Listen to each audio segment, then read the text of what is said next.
울산이 서울과 부산, 제주에 이어 광역시도 가운데 네 번째로 세계보건기구 WHO 고령 친화도시로 인증받았습니다. 새 주택임대차 보호법 시행과 가을 이사철 등의 영향으로 울산 주택 전셋값이 8년 10개월 만에 최대폭으로 상승했습니다. 지난달 울산의 소비자 물가 상승률이 0.6%를 기록하며 6개월 만에 가장 큰 상승폭을 보였습니다. 초등학교 1학년에게 속옷 빨래 숙제를 내 파면 처분을 받은 A교사가 징계에 불복해 교원 소청심사위원회에 파면 처분 취소 소청을 냈지만 기각됐습니다. 코로나19 사태 속에 내년 4월 문을 여는 울산 전시 컨벤션 센터의 연착륙에 우려가 제기되고 있습니다. 13만 8,579명. 올해 6월 기준 울산의 65세 이상 노인의 수로 전체 인구 중 비율은 12.1%입니다. 젊은 도시라지만 문제는 전 세계 도시에서 거의 찾아볼 수 없을 정도로 빠른 고령화 속도입니다. 불과 2년 뒤면 고령사회, 8년 뒤엔 초고령 사회로 진입을 하게 되는데요. 이러다 보니 울산시가 주거와 교통, 일자리 등을 총망라해 노인 정책을 만드는 데도 심혈을 기울이고 있습니다. 그 결과 세계보건기구 WHO 고령 친화 도시로 인증을 받게 됐습니다. 조윤호 기자의 보도입니다. 현재 울산의 65세 이상 노인 비율은 12.1%로 2년 뒤 고령 사회로 진입합니다. 우리나라가 고령화 사회에서 고령 사회가 되기까지는 18년이 걸렸지만 울산은 12년으로 무려 6년이나 빠릅니다. 초고령화 사회 또한 전 세계에서 유례를 찾아볼 수 없을 만큼 초고속입니다. 그러다 보니 최근 노인 관련 인프라 시설이 곳곳에 생겨나고 있습니다. 동구 남목 노인복지관 공사가 마무리되고 제2시립노인복지관이 설계에 들어가는 등 노인복지관만 18개로 늘어납니다. 또 복지시설이 어우러진 은퇴자용 실버 아파트가 중구다운동과 약서동에 들어서고 기존 주택을 매입해 임대하는 맞춤형 주택도 추진되고 있습니다. 교통 분야도 보강해 저상버스와 노인 보호구역을 대폭 늘리고 노인 일자리 15,000개 창출을 위해 평생학습과 재취업 프로그램을 강화합니다. 지난 2018년부터 지속적으로 추진해온 이런 정책은 세계보건기구로부터 고령 친화도시로 인증받는 결과로 이어졌습니다. 지난 6월에 우리한테 재난안전 도시로 인증을 해줬죠. 그런데 오늘은 어르신을 잘 모시는 도시, 그냥 뭐 말로 잘 모시는 게 아니라 여러 가지 시설면이나 광역시도 가운데는 서울과 부산, 제주에 이은 네 번째로 전 세계 41개국 1000여 개 도시가 가입된 고령 친화도시 국제 네트워크에도 합류하게 됐습니다. 환경 변화에 편리하게 적응하고 이용할 수 있는 각종 야외 생활 공간과 실내 놀이 공간이 많이 확충되었으면 합니다.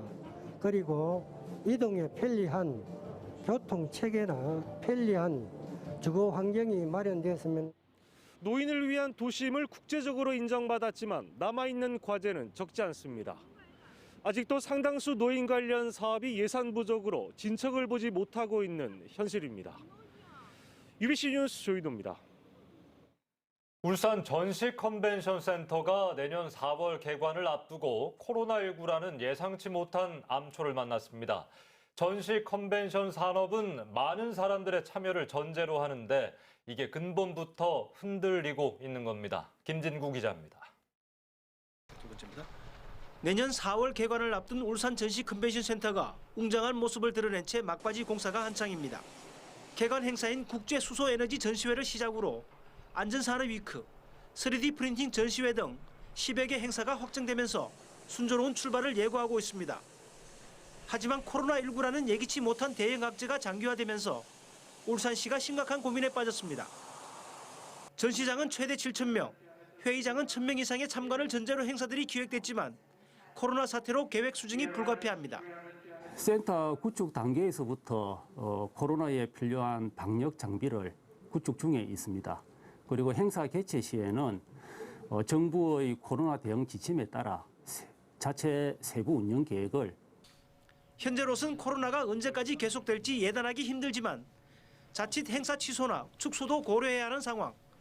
울산시는 에어 샤워기와 안면 인식 체온계 등 방역 장비를 보강하고 관람 인원 제한 등 대책 마련에 착수했습니다.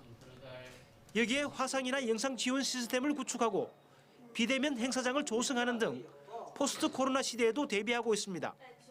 하지만 대규모 인원의 참여를 전제로 마이스 산업과 관광, 숙박 등 연관 산업을 활성화시키려는 구상에는 상당한 차질이 불가피해졌습니다. 코로나19가 이제 막 태동 단계에 있는 울산의 전시 컨벤션 산업에도 근본적인 변화를 요구하고 있습니다. UBC 뉴스 김진구입니다. 코로나19로 일선학교의 방과 후 학교도 10곳 중 9곳가량이 중단되면서 1,200명이 넘는 울산의 방과 후 강사들이 생계를 걱정하고 있습니다. 사실상 실업 상태여서 대책이 시급한 실정입니다. 윤중 기자의 보도입니다. 9년째 초등학교 방과 후 학교에서 아이들에게 컴퓨터를 가르치던 방과 후 강사입니다. 코로나19로 방과 후 학교가 중단되면서 방학이던 1월부터 지금까지 9개월 넘게 사실상 실업 상태입니다. 1월부터 해서 현재까지는 거의 수업이 영원이라고 보시면 되고요. 지금까지 모아놨던 적금이라든지 보험이라든지 또 주택청약까지도 얼마 전에 해약을 했었거든요.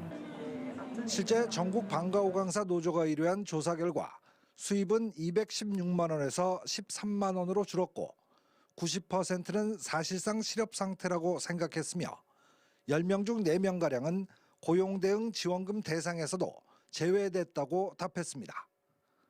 상황이 이렇게 되자 울산의 방과 후 강사 노조는 일선학교의 방과 후 수업을 재개하라고 촉구했습니다. 학교 안에 직군 중 방과 후 강사만이 학교로 돌아가지 못하고 있습니다. 왜 우리는 계속 대기해야 합니까? 언제까지 기다려야 하는지 지금 이 상황이 오래가지 않았으면 좋겠습니다. 교육당국이 1년간 계약을 했지만 수업을 하지 않으면서 계약서는 무용지물이 됐다며 제도 개선도 요구했습니다. 학생들의 교과는 물론 특기 적성 교육을 맡던 방과 후 강사에 대한 대책이 시급한 실정입니다. UBC 뉴스 윤중입니다. 어젯밤과 오늘 코로나19 확진자 2명이 추가돼 울산 확진자는 모두 154명으로 늘었습니다.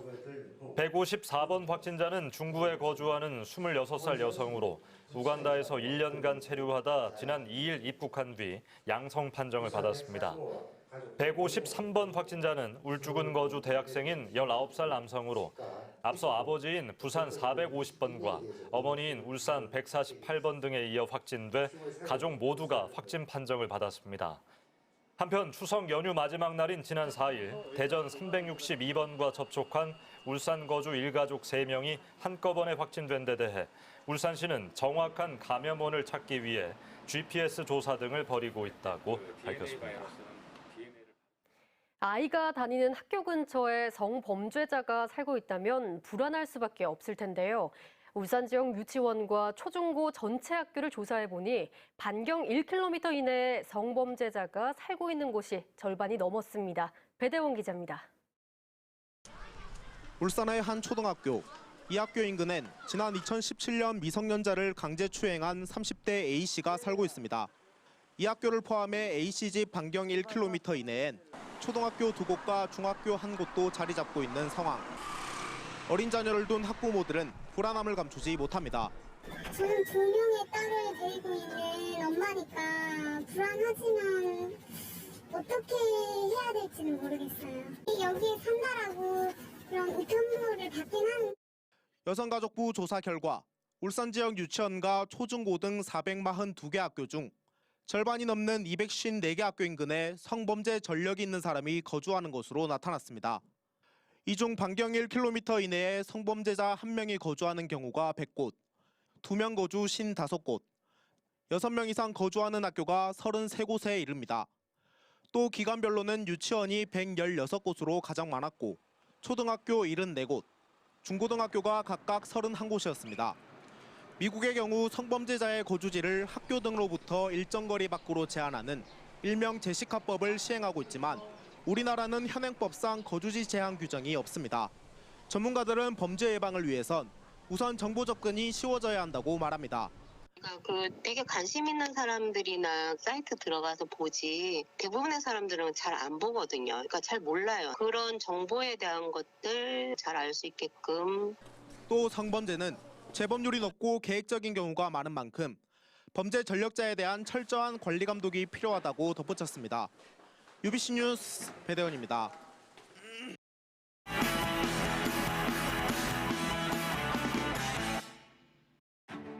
뉴스플러스입니다. 새 주택 임대차 보호법 시행과 가을 이사철 등의 영향으로 전세 매물 부족 현상이 계속되면서 울산 주택 전셋값이 8년 10개월 만에 최대폭으로 상승했습니다. 한국감정원이 발표한 9월 주택가격 동향에 따르면 지난달 울산의 주택 전셋값은 1.4%가 올라 지난 2011년 11월 이후 가장 많이 상승했습니다. 지역별로는 남구는 교육 환경이 우수하거나 정비사업 이주 수요가 있는 지역이, 북구는 산하동 신축 위주로, 울주구는 도심 접근성이 좋은 범사업 위주로 많이 올랐습니다. 지난달 울산의 소비자 물가 상승률이 0.6%를 기록하며 6개월 만에 가장 큰 상승폭을 보였습니다. 동남지방통계청이 발표한 9월 소비자 물가 동향에 따르면 지난달 울산의 소비자 물가 지수는 104.47로 지난해 같은 달보다 0.6% 상승하며 0.7%가 오른 지난 3월 이후 최대 상승폭을 기록했습니다. 특히 최장기간 장마의 영향으로 농축수산물이 9년여 만에 최대 상승폭인 13.8% 오르며 전체적인 물가 상승을 견인했습니다. 초등학교 1학년에게 속옷 빨래 숙제를 내 파면 처분을 받은 A교사가 징계에 불복해 교원 소청심사위원회에 파면 처분 취소 소송을 냈지만 기각됐습니다. 울산시 교육청은 지난달 16일 교원 소청심사위원회를 열어 A교사의 소청을 기각했으며 이에 따라 A교사는 파면 처분이 유지돼 앞으로 5년 동안 공직에 진출할 수 없고 퇴직금의 절반만 받게 됩니다. 한편 울산지검은 A교사를 아동학대 범죄 처벌 등에 관한 특례법 위반 등의 혐의로 불구속 기소해 관련 재판이 진행 중입니다. 울산 지역에서 지난 2016년부터 올 상반기까지 데이트 폭력으로 검거된 인원은 1,532명인 것으로 나타났습니다. 국회 국토교통위원회 소병훈 의원이 경찰청으로부터 받은 자료를 보면 울산에서 데이트 폭력으로 검거된 사람 수는 2018년 344명, 지난해 411명, 그리고 올해 상반기 133명입니다. 범죄 유형별로는 폭행 상해가 1,100여 건으로 가장 많았고 경범 등 기타가 188건, 체포, 감금, 협박이 144건입니다. 울산 KTX 역세권 일반 산업단지가 국토교통부의 2020년 3차 산업단지 지정 계획에 반영됐습니다. KTX 복합특화단지 내 KTX 역세권 일반 산단은 구역 면적의 28%인 42만 5천 제곱미터가 연구개발시설과 미래차와 생명공학 등 첨단 산단으로 조성될 예정입니다. 이번 국토부 지정계획 변경에 5만 9천 제곱미터 규모의 울주군 삼남 먹어본 일반 산단도 포함되면서 울산의 일반 산단은 모두 26개로 늘어나게 됐습니다. 정규직 전환 등 처우 개선을 요구하며 파업을 벌이던 CCTV 관제 요원들이 파업을 잠정 중단하고 복귀했습니다. 울산 공공연대 노조는 지난달 말 울산 지역 5개 구군이 정규직 전환을 위한 실무협의회를 구성하기로 한 만큼 파업을 일시 중단했다고 밝혔습니다.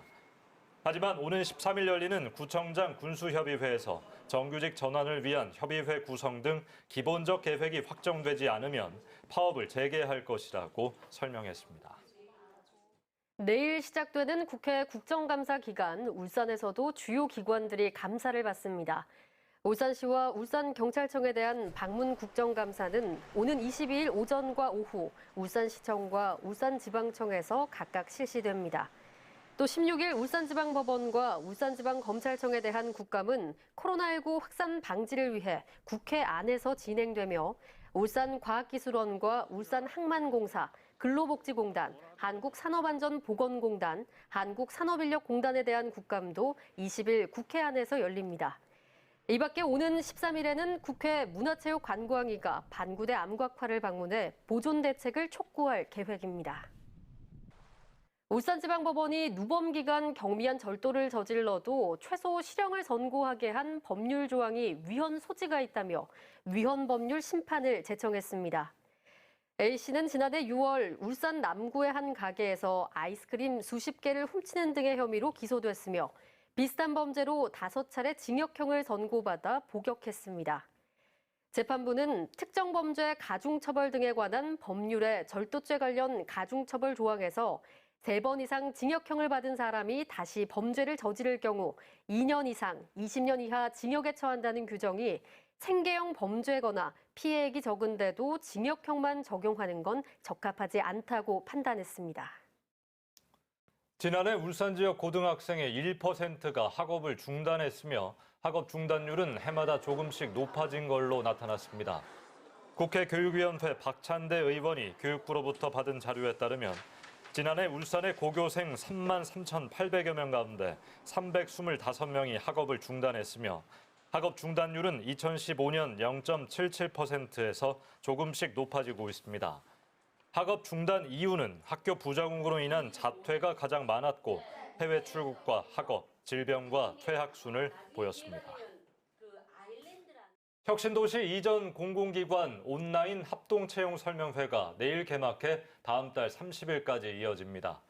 누리집을 통해 비대면 방식으로 진행되는 이번 설명회에는 지역 인재 의무 채용 안내와 공공기관 채용 설명 동영상, 취업 성공 사례 등이 제공되며 채용 담당자와의 질의와 응답 코너도 마련됩니다. 참여 공공기관은 한국석유공사와 동서발전, 에너지공단과 산업인력공단 등 모두 7곳입니다.